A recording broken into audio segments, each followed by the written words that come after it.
I do believe I will finish this Pinot Grigio tonight. Yes, that will be adequate. It certainly will.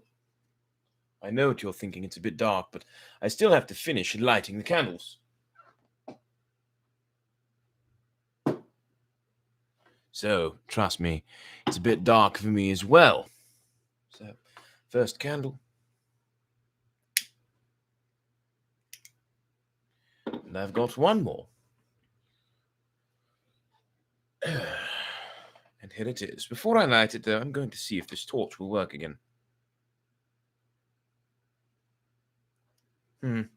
Nothing. Strange. And I wonder if it died, if it broke, something to that effect. Quite a shame, but, it is what it is. I may just forget about it. Well, let's see. I'm sure I can do it. Just hate burning myself. Sometimes that happens here. Goodness gracious, this is difficult with one that's so far down in there. I'm not going to worry about this candle tonight. No, I will not. Instead, I'll just look a little closer to the other candles. Hello, Amber. I see you have joined. Good to see you. I see there's someone else on there as well right now. Not sure who's on Facebook yet. That's all right. It is, in case you were wondering, story time. Tonight we will be resuming Bram Stoker's Dracula from Chapter 11. Yes, Chapter 11. We're moving right along in the story. I've got the rest of my Pinot Grigio here, which means next time, that being Wednesday, I will move on to a new bottle of wine, something else. I wonder what. I've got a little snack here while I eat and while I read. I will refrain from eating the whole time, but I didn't really have dinner. I had a protein shake, so I wanted a little nibble before we get started. I hope you understand. Killing time with music and laundry. Good deal, Amber. All right. So anyway, folks, welcome once again to Story Time. I'm your host, Brett Picorni, and I am so glad to have you here, joining, listening, watching, reading along, whatever you're doing. I'm glad to have you here. And we are going to share some fun tonight. If you haven't already, join the Facebook group. It's called Story Time. It's got just, 2 words, Story Time, ! At the end. If you haven't already, like this video, press the like button. I see 0 likes so far. I was pointing at the little notification that tells me how many likes there are, and so far there are none. So shame on you 3 YouTube viewers. You should be liking this straight away. That's okay, though. I forgive you for now. And if you haven't already, find me on YouTube, bpicorni1, and like the videos.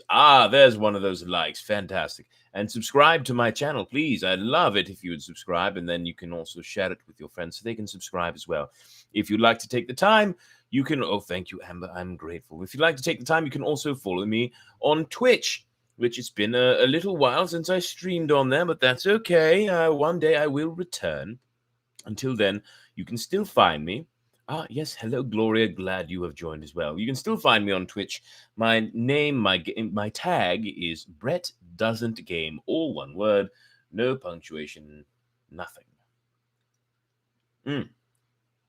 I do love corned beef. So, without further ado, allow us to move forward with Dracula. Bram Stoker's Dracula. Starting with Chapter 11. If you missed anything, you can go back in time because all of these are posted on my YouTube page and you can view them anytime you like. Oh, Chapter 11. Oh, it's a very long one, so we have quite a night ahead of us. Let's get started, shall we? Lucy Westenra's diary. 12th of September. How good they all are to me. I quite love dear Dr. Van Helsing. I wonder why he was so anxious about these flowers. He positively frightened me. He was so fierce, and yet he must have been right, for I feel comfort from them already. Somehow I do not dread being alone tonight, and I can go to sleep without fear. I shall not mind any flapping outside the window. Oh, the terrible struggle that I have had against sleep so often of late, the pain of sleeplessness, or the pain of the fear of sleep, with such unknown horrors as it has for me. How blessed are some people whose lives have no fears, no dreads, to whom sleep is a blessing that comes nightly and brings nothing but sweet dreams. Well, here I am tonight, hoping for sleep and lying like Ophelia in the play, with virgin krantz and maiden struments. I never liked garlic before, but tonight it is delightful. There is peace in its smell. I feel I feel sleep coming already. Good night, everyone. Dr. Seward's diary, 13th of September. Called at the Berkeley and found Van Helsing, as usual, up to time. The carriage ordered from the hotel was waiting. The professor took his bag, which he always brings with him now. Let all be put down exactly. Van Helsing and I arrived at Hillingham at 8 o'clock. It was a lovely morning. The bright sunshine and all the fresh feeling of early autumn seemed like the completion of nature's annual work. The leaves were turning to all kinds of beautiful colours, but had not yet begun to drop from the trees. When we entered, we met Mrs. Westenra coming out of the morning room. She is always an early riser. She greeted us warmly and said, "You will be glad to know that Lucy is better. The dear child is still asleep." I looked into her room and saw her, but did not go in, lest I should disturb her. The professor smiled and looked quite jubilant. He rubbed his hands together and said, "Ha ha! I thought I had diagnosed the case. My treatment is working," to which she answered, "You must not take all the credit yourself, doctor. Lucy's state this morning is due in part to me." "How do you mean, ma'am?" asked the professor. "Well, I was anxious about the dear child in the night and went into her room. She was sleeping soundly, so soundly that even my coming did not wake her, but the room was awfully stuffy. There were a lot of those horrible, strong-smelling flowers, but everywhere she had actually a bunch of them. Strong-smelling flowers about everywhere, and she actually had a bunch of them around her neck. I feared that the heavy odor would be too much for the dear child in her weak state, so I took them all away and opened a bit of the window to let in the fresh air. You will be pleased with her, I am sure." She moved off into her boudoir, where she usually breakfasted early. As she had spoken, I watched the professor's face and saw it turn ashen grey. He had been able to retain his self-command whilst the poor lady was present, for he knew her state and how mischievous a shock would be. He actually smiled on her as he held open the door for her to pass into her room. But the instant she had disappeared, he pulled me suddenly and forcibly into the dining room and closed the door. Then, for the first time in my life, I saw Dr. Van Helsing break down. He raised his hands over his head in a sort of mute despair, and then beat his palms together in a helpless way. Finally, he sat down on a chair, and putting his hands before his face, began to sob with loud, dry sobs that seemed to come from the very racking of his heart. Then he raised his arms again, as though appealing to the whole universe. "God, God, God," he said, "what have we done? What has this poor thing done, that we are so sore beset? Is there fate among us still, sent down from the pagan world of old, that such things must be, and in such way? This poor mother, all unknowing, and all for the best as she think, does such thing as lose her daughter body and soul, and we must not tell her, we must not even warn her, or she die, and then both die. Oh, how we are beset! How are all the powers of the devils against us?" Suddenly he jumped to his feet. "Come," he said, "come, we must see an act. Devils or no devils, or all the devils at once, it matters not. We fight him all the same." He went to the hall door for his bag, and together we went up to Lucy's room. Once again I drew up the blind whilst Van Helsing went toward the bed. This time he did not start as he looked on the poor face with the same awful waxen pallor as before. He wore a look of stern sadness and infant pity. "As I expected," he murmured, with that hissing inspiration of his which meant so much.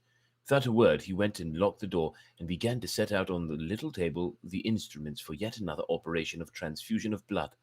I had long ago recognized the necessity and began to take off my coat, but he stopped me with a warning. No, he said, today you must operate. I shall provide.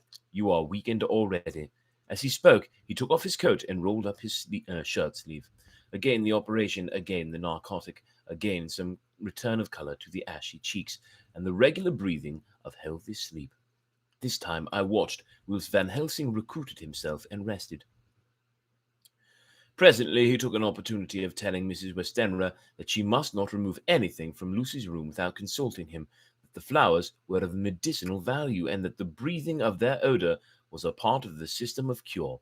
Then he took over the care of the case immediately himself, saying that he would watch this night and the next, and would send me word when to come. After another hour, Lucy waked from her sleep, fresh and bright, and seemingly not much worse for her terrible ordeal. What does it all mean? I am beginning to wonder if my long habit of life among the insane is beginning to tell upon my own brain. Lucy Westenra's diary. Corned beef. Hello, Shay. Glad you have joined us. And thank you for sharing the post. Lucy Westenra's diary. 17th of September. Sorry, this is just so good.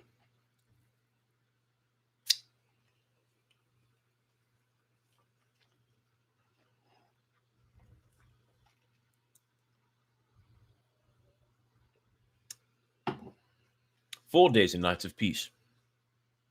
I am getting so strong again that I hardly know myself. It is as if I had passed through some long nightmare and had just awakened to see the beautiful sunshine and feel the fresh air of the morning around me. I have a dim half-remembrance of long anxious times of waiting and fearing, darkness in which there was not even the pain of hope to make present distress more poignant, and then long spells of oblivion, and the rising back to life as a diver coming up through a great press of water. Since, however, Dr. Van Helsing has been with me, all this bad dreaming seems to have passed away. The noises that used to frighten me out of my wits, the flapping against the windows, the distant voices which seemed so close to me, the harsh sounds that came from I know not where, and commanded me to do I know not what, have all ceased. I go to bed now without any fear of sleep. I do not even try to keep awake. I have grown quite fond of the garlic, and a boxful arrives for me every day from Haarlem. Tonight, Dr. Van Helsing is going away, as he has to be for a day in Amsterdam. But I need not be watched. I am well enough to be left alone. Thank God for mother's sake, and dear Arthur's, and for all our friends who have been so kind. I shall not even feel the change, for last night Dr. Van Helsing slept in his chair a lot of the time. I found him asleep twice when I awoke, but I did not fear to go to sleep again, although the boughs or bats or something napped almost angrily against the window panes. The Pall Mall Gazette, 18th of September. The Escaped Wolf. Perilous adventure of our interviewer. Interview with the keeper in the zoological gardens.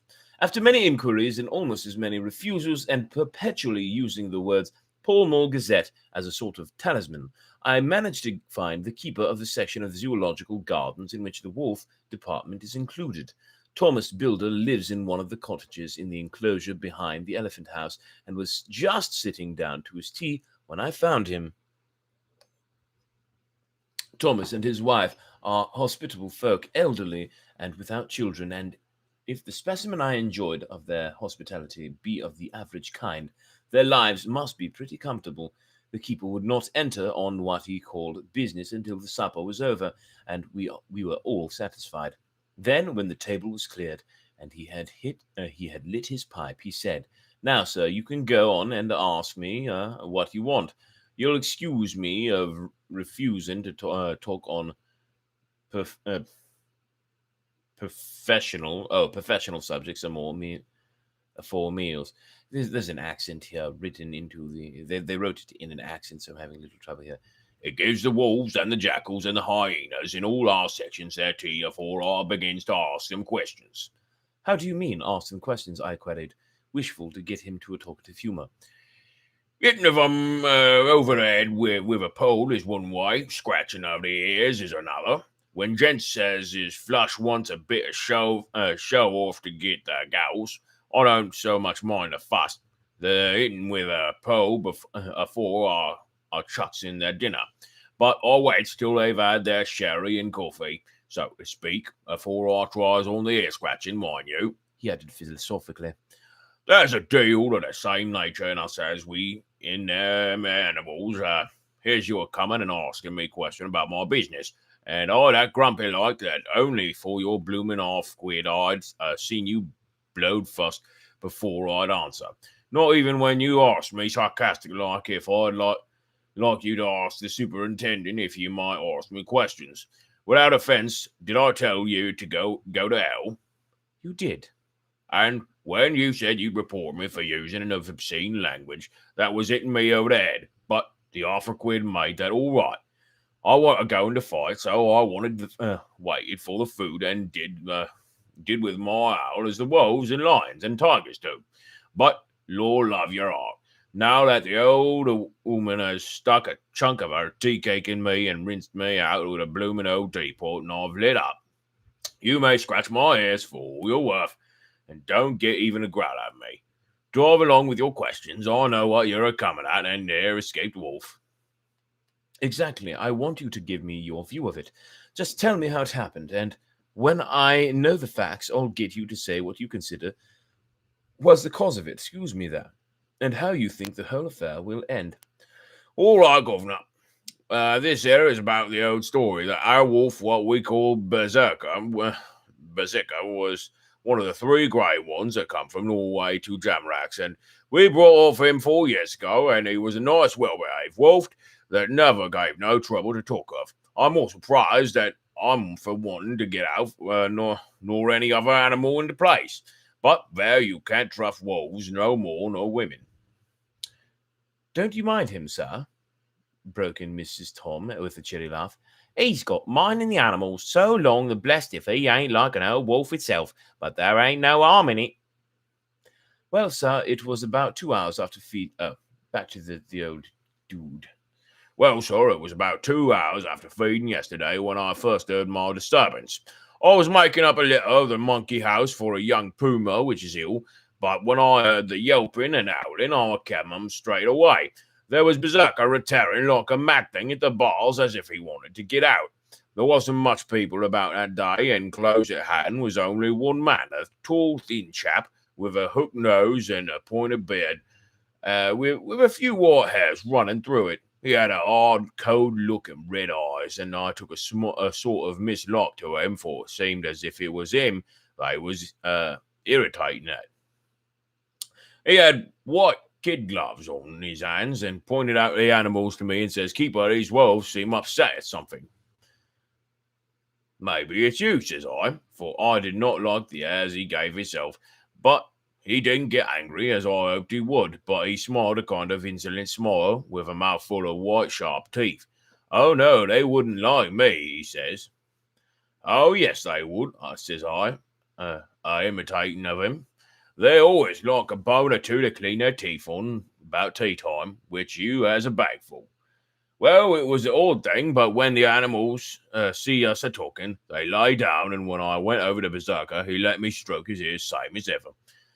That there man came over, and blessed but if he didn't put his hand and stroke the old wolf's ears too. Take care, says I, Berserker's quick. Never mind, he says, I'm used to him. Are you in the business yourself? I says, taking off my hat for a man what trades in wolves' ancestor. It is a good friend to keep us. No, says he, not exactly in the business, but I have made pets of several, and with that he lifts his hat as polite as a lord and walks away. Old Berserker kept a looking after him till he was out of sight, and then went and lay down in a corner and wouldn't come out all evening. Well, last night, so soon as the moon was up, the wolves were all began howling. There weren't nothing for them to howl at. There weren't no one there except someone that was evidently calling a dog somewhere out back of the gardens at the Park Road. Once or twice I went out to see that all was right, and it was, and then the howling stopped. Just before 12 o'clock, I just took a look around before turning in, and bust me, but when I came opposite to the old berserker's cage, I saw the rails broken and twisted about, and the cage empty. And that's all I know for certain. Did anyone else notice anything? One of our gardeners was a coming home about that time from Harmony, and he sees a big grey dog coming out through the garden edges. Least he says, but I don't give much for it myself, and for if he didn't never said a word about it to his missus when he go home, and it was only after the escape of the wolf was made known, and we had been up all night hunting of the park for Berserker, that he remembered seeing anything. My own belief was that the Harmony had got into his head. Mr. Builder, can you account in any way for the escape of the wolf? Well, sir, He said, with a suspicious sort of modesty. I think I can, but I don't know as how you be satisfied with theory. Certainly I shall. If a man like you, who knows the animals from experience, can hazard a good guess at any rate, who is even to try? Well then, sir, I account for it this way. It seems to me that Herr Wolf escaped simply because he wanted to get out. From the hearty way that both Thomas and his wife laughed at the joke, I could see that it had done service before, and the whole explanation was simply an elaborate sell. I couldn't cope in badinage with the worthy Thomas, but I thought I knew a shorter way to his heart, so I said, "Now, Mr. Builder will consider that first half-sovereign worked off, and this brother of his is waiting to be claimed when you've told me... where did I go? I lost my place. Oh, here we are. I worked off, and this brother of his is waiting to be claimed when you've told me what you think will happen." Right you are, sir, he said briskly. You'll excuse me, I know, for a chaffing of ye. But the old woman there winked at me, which was as much as telling me to go on. "Well, I never," said the old woman. "My opinion is this, that our wolf is hiding off somewhere. The gardener what didn't remember said he was a galloping northward faster than a horse could go, but I don't believe him, for you see, sir, moles don't gallop no more than dogs. Dog does. No, they not be built that way. Wolves is fine things in a storybook, and I say, when they gets in packs and does by chivying something that's more fair than they is, they can make a devil of a noise and chop it up, whatever it is. But Lord bless you, in real life a wolf is only a low creature, not half so clever or bold as a dog, and not half as a quarter as so much fighting them. This one ain't been used to fighting or even providing for himself, and more like he's somewhere around in the park hiding and a shivering if he thinks it all, wondering where he is to get his breakfast from. Or maybe he's got down some area in a coal cellar. My eye, won't some cook get a rum start when he sees his green eyes are shining out of the dark.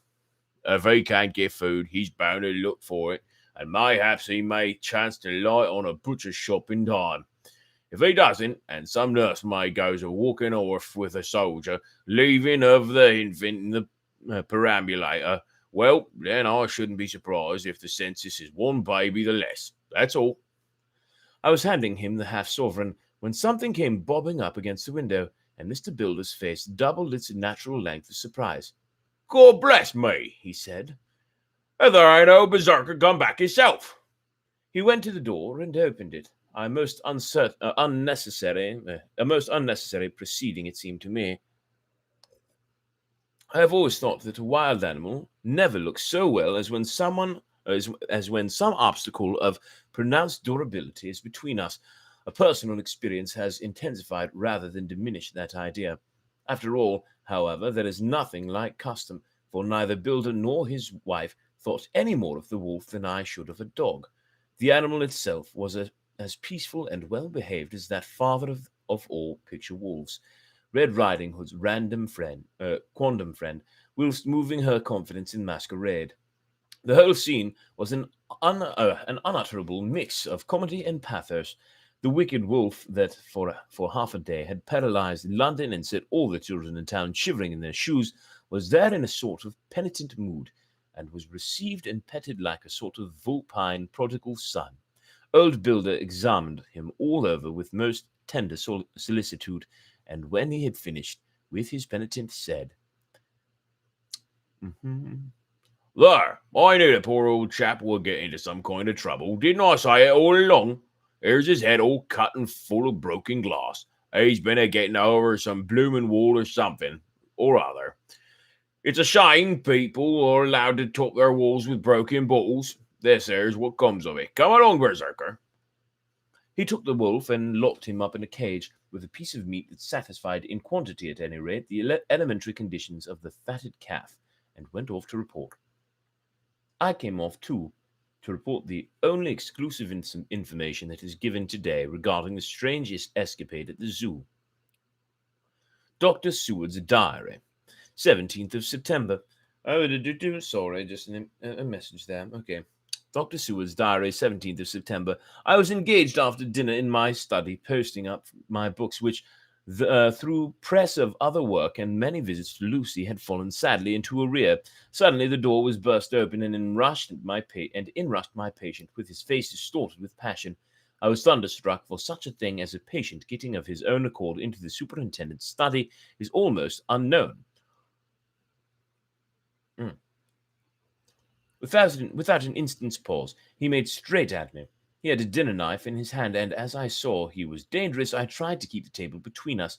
He was too quick and too strong for me, however, for before I could get my balance, he had struck at me and cut my left wrist rather severely. Before he could strike again, however, I got in my right, and he was sprawling on his back on the floor. My wrist bled freely, and quite a little pool trickled to the carpet. I saw that my friend was not intent on further effort, and occupied myself binding up my wrist, keeping a wary eye on the prostrate figure all the time. When the attendants rushed in and we turned our attention to him, his employment positively sickened me. He was lying on his belly on the floor, licking up like a dog the blood which had fallen from my wounded wrist. He was easily secured, and to my surprise went with the attendants quite placidly, simply repeating over and over again, "The blood is alive! The blood is alive!" I cannot afford to lose blood just at present. I have lost too much of late for my physical good, and then the prolonged strain of Lucy's illness and its horrible phases is telling on me. I am overexcited and weary, and I need rest. Happily Van Helsing has not summoned me, so I need not forego my sleep. Tonight I could not do without it. Telegram Van Helsing, Antwerp, to Seward, Carfax. Sent to Carfax. Oh, sorry, it looks like this is a slightly important message, so let me just send a quick answer to let them know I'm a little busy.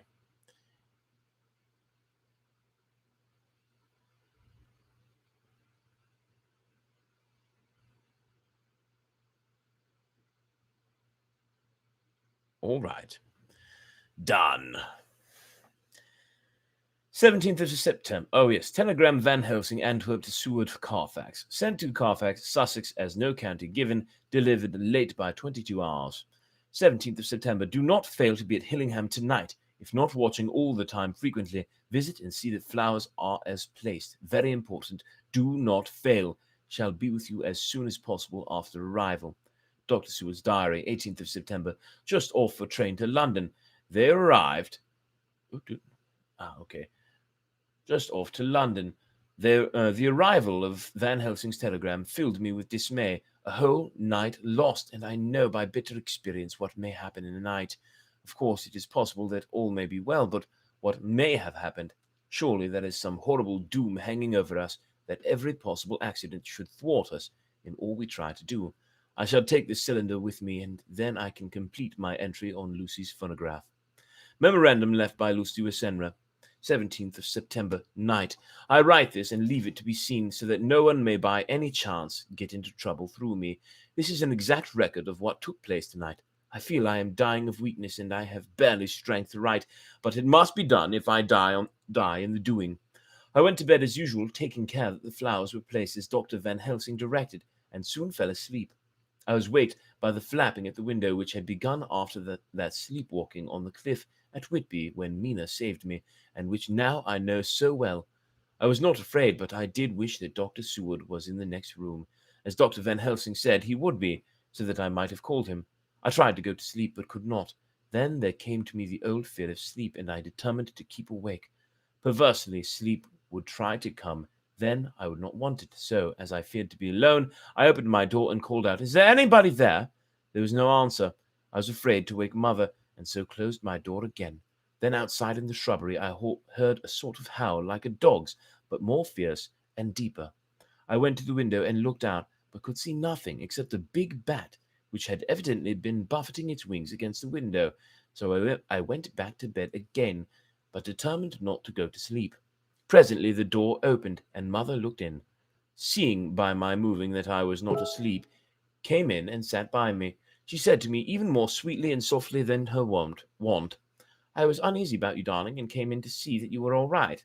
I feared she might catch cold sitting there, and asked her to come in and sleep with me. So she came into bed and lay down beside me. She did not take off her dressing gown, for she said she would only stay a while, and then go back to her own bed. As she lay there in my arms, and I in hers, the flapping and buffeting came to the window again. She was startled and a little frightened, and cried out, "What is that?"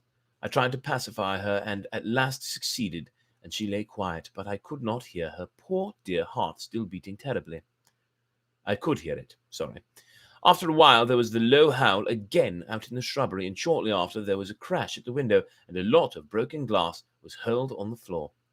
The window blind blew back, and the wind that rushed in went back with the wind that rushed in, and in the aperture of the broken panes there was the head of a great gaunt grey wolf. Mother cried out in a fright, and struggled to get into a sitting posture, and clutched wildly at anything that would help her. Among other things, she clutched the wreath of flowers that Dr. Van Helsing insisted on my wearing around my neck, and tore it away from me. For a second or two she sat up, pointing at the wolf, and there was a strange and horrible gurgling in her throat. Then she fell over, as if struck with lightning, and her head hit my forehead and made me dizzy for a moment or two. The room and all around seemed to spin round. I kept my eyes fixed on the window, but the wolf drew his head back, and a whole myriad of little specks seemed to come blowing in through the broken window, and wheeling and circling round like the pillar of dust that travellers describe when there is a simoon in the desert. I tried to stir, but there was some spell upon me and dear mother's poor body, which seemed to grow cold already, for her dear heart had ceased to beat, weighed me down, and I remembered no more for a while. The time did not seem long, but very, very awful, till I recovered consciousness again. Somewhere near, a passing bell was tolling. The dogs all round the neighbourhood were howling, and in our shrubbery, seemingly just outside, a nightingale was singing. I was dazed and stupid with pain and terror and weakness, but the sound of the nightingale seemed like the voice of my dead mother, come back to comfort me. The sound seemed to have wakened the maids too, for I could hear their bare feet pattering outside my door. I called to them, and they came in, and when they saw what had happened, and what it was that lay over me on the bed, they screamed out. The wind rushed in through the broken window, and the door slammed to. They lifted off the body of my dear mother, and laid her, covered up with a sheet, on the bed after I got up. They were all so frightened and nervous that I directed them to go to the dining room and have each a glass of wine. The door flew open for an instant and closed again. The maids shrieked, and then went in a body to the dining room. And I laid what flowers I had on my dear mother's breast. When they were there, I remembered what Dr. Van Helsing had told me, but I didn't like to remove them, and besides, I would have some of the servants to sit up with me now. I was surprised that the maids did not come back. I called them, but got no answer, so I went to the dining room to look for them. My heart sank when I saw what had happened. They all four lay helpless on the floor, breathing heavily. The decanter of sherry was on the table half full, but there was a queer, acrid smell about it. I was suspicious and examined the decanter. It smelt of laudanum, and looking on the sideboard, I found that the bottle which mother's doctor uses for her, did use, was empty. What am I to do? What am I to do? I am back in the room with mother. I cannot leave her, and I am alone, save for the sleeping servants, whom someone has drugged. Alone with the dead. I dare not go out, for I can hear the low howl of the wolf through the broken window. The air seems full of specks, floating and circling in the draught from the window, and the lights burn blue and dim. What am I to do? God shield me from harm this night. I shall hide this paper in my breast, where they shall find it when they come to lay me out. My dear mother gone. It is time that I go too. Goodbye, dear Arthur, if I should not survive this night. God keep you, dear, and God help me. And that, dear readers / listeners / viewers / whatever you want to be called, is the end of chapter 11 of Bram Stoker's Dracula. So, I hope you enjoyed it. Hope you had a good time. And until next time, I will see you again. Now, don't forget, if you're not already a part of it, join the Facebook group Storytime, 2 words, ! At the end. Yes, where you can suggest anything you want me to read, and you can also get updates on everything regarding Storytime. And don't forget to like this video on YouTube and subscribe to the channel so that you can keep up with the stories as well. And if you like, you can follow me on Twitch. Brett Doesn't Game, all one word, no punctuation or anything like that. Without further ado, I bid you adieu. Good night, much love, good night. Thank you again, those of you who joined me. That would be Amber, and I see Shay, and I believe, what is it, Gloria, I believe? Yes, Gloria. Thank you to those of you who joined. And until next time, good night. I will see you tomorrow when we resume the reading of Holes.